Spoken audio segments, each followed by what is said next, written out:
era paz, sino que es una declaración de guerra. De momento, Estados Unidos ha anunciado que no lo apoyará. Muy bien, podemos dividir esta análisis de lo que ha pasado en Medio Oriente, porque realmente ha pasado de todo. Primero, Farid, hablemos del Estado Islámico.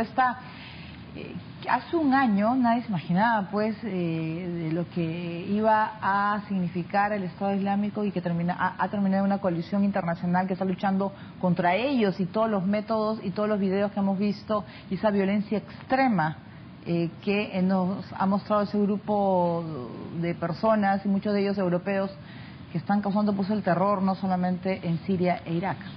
Sí, al igual que el derrocamiento de Yanukovych, el surgimiento del Estado Islámico sí era previsible, pero la influencia que iba a tener sobre el terreno creo que tomó a todos por sorpresa. Digamos, el Estado Islámico, hay que recordarlo, era la rama iraquí de Al-Qaeda, era Al-Qaeda en Irak, y se diferencia de Al-Qaeda y rompe con Al-Qaeda por tres razones. La primera es por en qué medida era lícito victimizar a civiles musulmanes. Al-Qaeda era más cauta, aunque parezca mentira, que el Estado Islámico en esa materia. Lo sabemos por el intercambio de notas entre el líder de Al-Qaeda en Irak, Abu Musab al-Zarqawi, y el líder el segundo al mando de Al-Qaeda, el actual líder, ¿no?, tras la muerte de Bin Laden. Luego Bin Laden criticaba a Al-Qaeda en Irak porque quería crear un Estado en las zonas bajo su control. Eso lo sabemos por los documentos que se incautan cuando se da muerte a Bin Laden. Y por último, Ayman al-Zawahiri le ordena a Al-Qaeda en Irak que solo actúe dentro de Irak, que no intente actuar dentro de Siria, cuando ya había cambiado de nombre. Y esta organización ahí rompe por completo con Al-Qaeda y empieza a actuar simultáneamente en ambos países. Francisco, ¿cómo ves? Pues la violencia, sobre todo es la violencia extrema, ¿no? Violencia que han sabido difundir bien a través de las redes sociales. Claro, y hay que decir que también ha contribuido, digamos, al crecimiento del Estado Islámico. En el caso de Siria, la actitud ambivalente que ha tenido el régimen de Assad con respecto a ellos, donde lo veían más bien como útiles para los fines del régimen de Assad, porque ellos se atacaban han estado atacando a los rebeldes moderados, pro-occidentales. Entonces para Assad era útil para sus fines. Y en el caso de su avance en Irak, en gran parte se debió porque prácticamente no hay ejército iraquí. O sea, el ejército iraquí fue disuelto por los norteamericanos y después se ha ido creando, se ha creado un nuevo ejército, pero que está muy verde, no está muy verde, además está totalmente corroído por la corrupción. Y si a eso se suma la actitud del anterior primer ministro iraquí, al-Maliki, que tenía una actitud absolutamente excluyente con respecto a los sunitas, a la minoría sunita, favoreciendo por lo tanto digamos que grupos sunitas se unieran al Estado Islámico, aún sin compartir totalmente su ideología. Entonces todo eso ha ido contribuyendo, además de lo que ha mencionado Farid, ha contribuido al crecimiento de este grupo, ¿no? Pero también en el Oriente Medio pues ha estado el tema de Gaza, Israel enfrentado a Palestina. Lamentablemente continúa un tema pues que ya lleva años y que al parecer tomará un tiempo más. Bueno, así como el grado de control territorial que llegó a alcanzar el Estado Islámico, capturando, por ejemplo, la segunda ciudad de Irak, Mosul, era difícil de prever a inicios del año. Lamentablemente la crisis en Gaza era cuestión de tiempo. Ya había habido... Gaza está cercada por Israel desde el año 2007. Naciones Unidas considera ese cerco un castigo colectivo contra la población. Israel alega que es por razones de seguridad, pero Naciones Unidas diría que por razones de seguridad no tienes derecho a someter a la población a ese cerco. Pero además ha habido dos guerras anteriores, el 2008-2009 y el 2012. Entonces, digamos, esto sí era previsible. Y como en las ocasiones anteriores, todo parece indicar que ambas partes cometieron crímenes de guerra, pero no crímenes equivalentes. Murieron 538 menores de edad, de los cuales uno era israelí, 537 eran palestinos. Francisco. Y bueno, y esto se suma a lo que sucede en Cisjordania. Y bueno, Farid hablaba del castigo colectivo. Bueno, un caso típico de castigo colectivo es, por ejemplo, que los israelíes derriban las casas de los palestinos que han cometido algún tipo de acto de terror, ¿no? No lo hacen, por ejemplo, cuando se refiere a actos cometidos por, también de terror por israelíes. Ahí sí no derrumban las casas porque además ahí están afectando a las familias.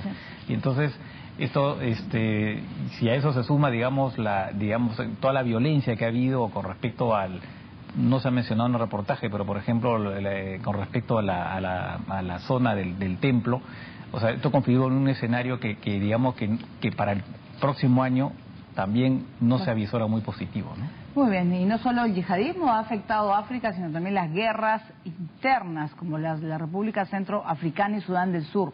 Eso sumado al descontrolado virus del ébola, que hicieron el 2014 un pésimo año para África. La República Centroafricana no ha sido nunca un país estable. Desde que se independizó en los años 60, su historia ha estado plagada de golpes de Estado y rebeliones. El resultado de esta inestabilidad ha sido la proliferación de armas que han caído en manos de grupos criminales fuera de control. La espiral violencia no se detiene y ha cobrado tintes abiertamente religiosos. Los brutales choques entre musulmanes y cristianos no tienen precedentes, obligando a la población civil a huir de sus hogares. La República Centroafricana es un país de mayoría cristiana, pero con una importante minoría musulmana. Hasta ahora habían convivido en paz, pero la llegada al poder del grupo armado Seleka desató los choques. Desde el golpe ambos bandos han utilizado la retórica religiosa con fines políticos y han cometido matanzas que, según la ONU, tienen todos los ingredientes para constituir un genocidio. Por un lado están los rebeldes del grupo armado, antes conocido como Seleka, que está formado por la Unión de Fuerzas Democráticas de la Unidad, la Unión de Fuerzas Republicana y la Convención de Patriotas para la Justicia y la Paz. En el otro bando están los antibalaka, grupos de autodefensa cristianos. Según cifras de Naciones Unidas, los últimos episodios de violencia han dejado más de 400.000 desplazados internos y más de 60.000 refugiados. La población es víctima de agresiones físicas, sexuales, saqueos, extorsiones y encarcelamientos arbitrarios. Por otro lado, casi 4 millones de personas continúan necesitando ayuda urgente en Sudán del Sur, tras el conflicto que estalló el año pasado. Más de 1 millón de personas se han visto obligadas a abandonar sus hogares y se encuentran desplazadas dentro del país, y más de 400.000 personas han huido a países vecinos. Desde que se iniciaron los combates entre las tropas gubernamentales y las fuerzas rebeldes, más de 1 millón de personas se han visto obligadas a abandonar sus hogares y se encuentran desplazadas dentro del país. Más de 80.000 víctimas han buscado refugio en diversas instalaciones de la ONU, en todo el país. En Juba, el 80% de las personas desplazadas son mujeres, niñas y niños. Otras 450.000 han huido a países vecinos. Muchas han tenido que atravesar el río Nilo para llegar hasta Uganda, dejando atrás todas sus posesiones y poniendo en peligro sus vidas. De otro lado, el ébola es una enfermedad infecciosa viral que produce fiebre hemorrágica en humanos y primates, que se registró por primera vez en 1976, cuando se presentaron varios casos de fiebre hemorrágica en Zaire y Sudán. El nombre del virus se debe al río Ébola, geográficamente ubicado en Zaire.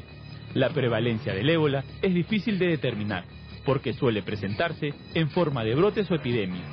Actualmente se considera que las personas en riesgo de contraer fiebre hemorrágica son aquellas con antecedentes de viajes a África, las personas que cuidan a los pacientes infectados, así como los trabajadores que se encuentran en contacto con primates infectos de origen africano. El ébola comenzó en Guinea en diciembre de 2013.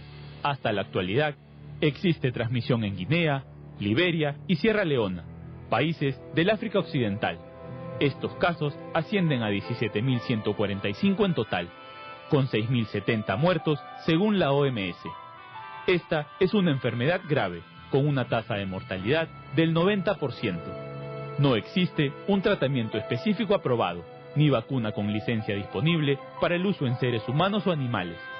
El principal modo de transmisión es persona a persona, mediante el contacto directo con fluidos o secreciones corporales de los infectados. El periodo de incubación es de entre 2 y 21 días.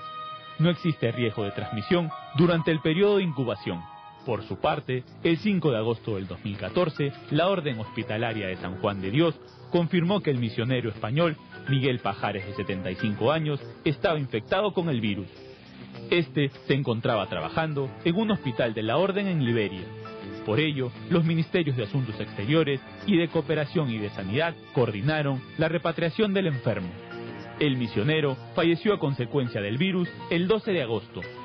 El 20 de septiembre se confirmó que otro misionero español, Manuel García Viejo, de 79 años, director médico del Hospital San Juan de Dios en Sierra Leona, también estaba infectado de ébola. El religioso y la Orden Hospitalaria de San Juan de Dios pidieron su repatriación a España. Tras su traslado, falleció el 25 de septiembre. El principal caso de contagio en el país fue el de una de las auxiliares de enfermería del Hospital Carlos III, que atendió al religioso Manuel García Viejo. María Teresa Romero Santos, de 40 años, en un principio fue ingresada y aislada, siendo llevada más tarde al Hospital Carlos III.